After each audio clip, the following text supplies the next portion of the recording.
तर नवी मुंबईमध्ये भाजपला घवघवीत यश मिळालं।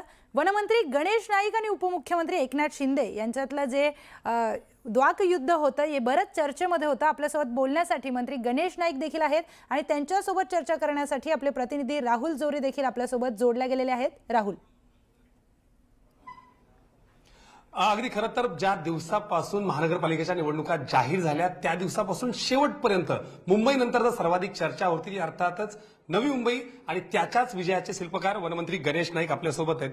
जसं मी उल्लेख केला की मुंबईनंतर सर्वाधिक चर्चा नवी मुंबईची झाली, पण त्याला एक वेगळं कारण होतं। दोन मित्र पक्षांमध्ये सत्ताधाऱ्यांमध्ये तिथं लढत पाहायला मिळाली। पहिल्यांदा या विजयाबद्दल काय सांगाल? बघा, हा विजय हा नवी मुंबईच्या सुजाण जनतेचा विजय आहे। नवी मुंबईची जनता अतिशय स्वाभिमानी आहे। नवी मुंबईची जनता कोण आपलं भलं करेल आणि कोण आपल्याला देशोधडी लावेल याची त्यांना पूर्ण जाणीव आहे। आणि म्हणून मी मगाशी अन्य काही वाहिनीने सांगितले की 1995 साली शिवसेना प्रमुख बाळासाहेब ठाकरे यांच्या नेतृत्वाखाली मी शिवसेनेचं काम केलं। त्याला बाळासाहेबांनी मला पूर्ण त्या ठिकाणी अधिकार दिले होते। 57 पैकी 34 नगरसेवक आणून 5 वर्ष शिवसेनेचं प्राबल्य तिथे राहिलं। शिवसेनेच्या नेतृत्वाच्या अनुषंगाने त्या ठिकाणी जनतेसाठी कामं केली। त्यावेळेला लोकसंख्या 3 लाखाची होती। टप्प्याटप्प्याने लोकसंख्या वाढत गेली। 2000च्या कालखंडात माननीय शरदचंद्र पवार साहेबांच्या राष्ट्रवादी काँग्रेसमध्ये आम्ही गेलो। 2000, 2005, 2010, 2015 4 सार्वत्रिक निवडणुकांमध्ये नवी मुंबईच्या जनतेनं राष्ट्रवादी काँग्रेसला त्यावेळेला यश दिलं आणि त्या अनुषंगानं जनतेची चांगली सेवा करण्याची भूमिका माझ्या माध्यमातून नगरसेवकांनी चोख बजावली। त्याच्यानंतर आम्ही आलो भाजपमध्ये आणि मी भाजपमध्ये आम्ही प्रवेश केल्यानंतर आम्ही सांगितलं की पुढचा महापौर भाजपचा होणार आहे आणि तसा तो भाजपचा महापौर झाला। आता बाब अशी की मी या प्रचाराच्या दरम्यान माननीय मुख्यमंत्री देवेंद्र फडणवीसजींना भाषणामधूनच सांगितलं की आमच्या शहरामध्ये हा जो राक्षसी स्वरूपाचा युनिफाईड DCR आलेला आहे हा आमच्या शहराला आम्हाला एवढा नको आहे। हा ज्या ठिकाणी लोकांची घरं आहेत त्यांना वाढीव अपेक्षा आहे आणि एक नया पैसा न देता त्यांना घर मिळालं पाहिजे। याच्याकरता त्या परिसरात तितक्या अपेक्षा आहे प्लस मायनस पाहिजे।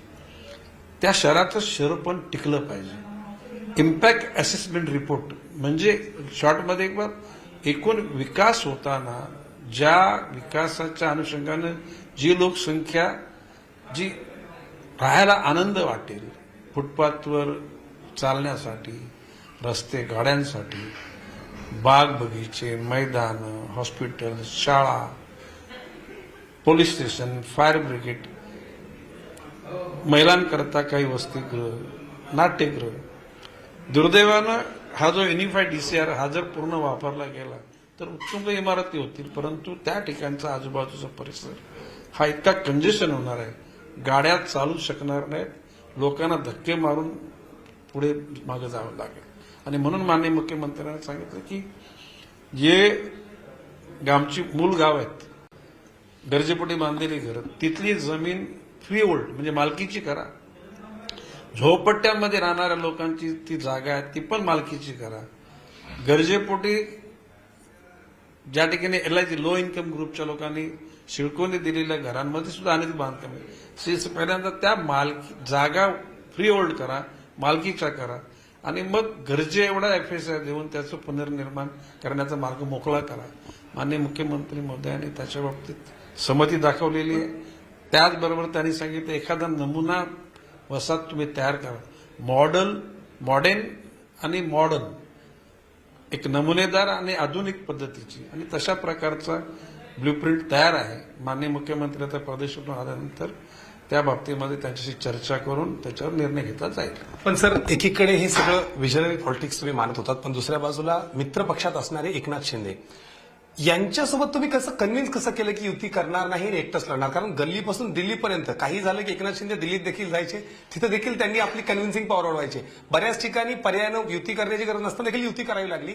नवी मुंबईच्या बाबतीत गणेश नाईक यांनी असा कुठला फॉर्म्युला वापरला की एकटं लढलात आणि जिंकलात देखील? हे बघा, बाब अशी आहे की माननीय मुख्यमंत्री देवेंद्र फडणवीसजींशी बोललो होतो मी, प्रदेशाध्यक्ष रवींद्र चव्हाणजींशी बोललो होतो की लोकसभा ही नेत्यांच्या निवडणुका, विधानसभा नेत्यांच्या, कार्यकर्त्यांना सुद्धा कुठेतरी स्कोप मिळाला पाहिजे. आणि म्हणजे मी सांगितलं की एकदा सगळ्यांना लढू द्या आणि मग महायुतीचे लोक गरजेनुसार, उद्या समजा एखाद्या ठिकाणी अजितदादांच्या पक्षाला मेजॉरिटी मिळाली, त्या ठिकाणी भाजपने आणि एकनाथजी शिंदेच्या शिवसेनेने त्यांना पाठिंबा द्यावा. ज्या ठिकाणी भाजप जास्त नगरसेवक आले त्या ठिकाणी एकनाथजी शिंदेच्या आणि अजितदादांनी पाठिंबा द्यावा. एकनाथजी शिंदेचं ज्या ठिकाणी संख्या जास्त असेल त्या ठिकाणी भाजपने आणि अजितदादांनी, अशा प्रकारची माझी भूमिका होती. मुंबई व्यतिरिक्त अन्य ठाणे जिल्ह्याच्या म्हणजे MMR रिजन म्हणजे ठाणे जिल्हा आणि पालघर जिल्हा, साधारण मानसिकता तशी झाली होती. परंतु मधल्या काळामध्ये नगर पंचायत आणि नगरपालिकांमध्ये जे रिझल्ट भाजपच्या बाजूने आले त्याच्यानंतर थोडीशी मग हालचाल सुरू झाली आणि वरून आदेश आले असं मला वाटते. आणि तो भारतीय जनता पक्ष शिस्तीचा पक्ष आहे. वरून आदेश आल्यानंतर रवींद्र चव्हाणजींनी सुद्धा आपल्या घोड्याचे लगाम खेचून घेतल्या. देवेंद्र फडणवीसजींना सुद्धा त्या गोष्टी मान्य कराव्या लागल्या आणि आमच्या नवी मुंबईत सुद्धा निगोशिएशन करण्याकरता त्या ठिकाणी टीम दिल्या गेल्या. पण मला याच मुद्द्यावर यायचंय. तसा तुम्ही उल्लेख केला की घोड्याचा लगाम खेचला गेला. तुमचं या प्रचाराच्या सगळ्या दरम्यान एक वाक्य खूप फेमस झालं, आत्ता इथे चर्चेत आहे की घोडे म्हणजे टांगाई पलटी, घोडे फरार नाही तर गायब करेन. काय झालं नेमकं? आता तो विषय संपला. आता घोडे पण गेले, टांगा पण गेला आणि फरार पण. आता तो उच्चार करायचा नाही.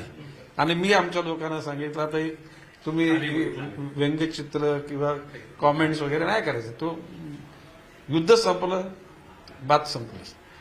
पण मला तरी पण एकदा परत प्रश्न विचारायचा आहे की नवी मुंबईच्या निवडणुका तर त्या सगळ्या गोष्टी झाल्या, त्याच्या आधी ठाण्यात तुम्ही जनता दरबार सुरू केला होता आणि त्या जनता दरबारला गर्दी देखील होत होती, म्हणजे लोक येत होती. या पुढच्या काळात गणेश नाईक आम्हाला कसे पाहायला मिळतील? कारण तुम्ही सरकारमध्ये मंत्री आहात, ठाणे पालघर हे सगळा चांगला होल्ड राहिलाय. लोक जर येत असतील तर परत एकदा त्याच जनतेसाठी गणेश नाईक त्या ठिकाणी दिसतील. फक्त ठाणेच नाही तर सगळीकडेच. ज्या पद्धतीनं निवडणुका संपल्यात पण तुम्ही म्हणला की संघर्ष न टाळता लोकांसाठी जर तिथं जायची वेळ आली तर. हे बघा, जनता दरबार मी 1995 पासून सुरू केलेत.